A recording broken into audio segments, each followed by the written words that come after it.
শুভ সকাল। সবাই কেমন আছেন? এইরকম মজার আলু পটল ভাজি দিয়ে সকালের নাস্তা হিসেবে রুটি দিয়ে খেতে কেমন লাগে?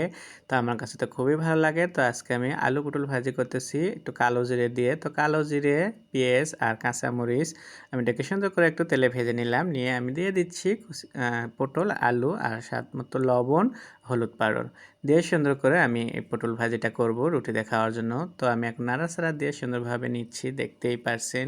আমার কাছে তো খুবই ভালো লাগে পটল ভাজি। পটল ভাজি থাকলে পান্তের পরোটা, ভাত, রুটি খাওয়ার জন্য তো সকালের নাস্তার সাথে যে থাকতেছে এরকম আমি একটা খাবার আমার কাছে তো খুবই ফেভারেট। আর কি বলবো, আপনাদের কাছে ভালো লাগলে অবশ্যই আপনারা ঝটপটে বানিয়ে ফেলান। সাথে থাকতেছে হাতে বানানো রুটি।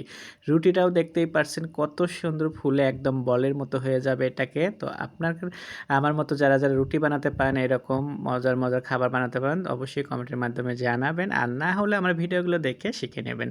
তো অবশ্যই আমি নিজেও পারিনি, আমি কিন্তু আপুদের ভাইয়াদের ভিডিওগুলো দেখে দেখে আমি শিখে নিচ্ছি। তাই জন্য বলছি যে আপনারাও আমার ভিডিওগুলো দেখে শিখে নেন।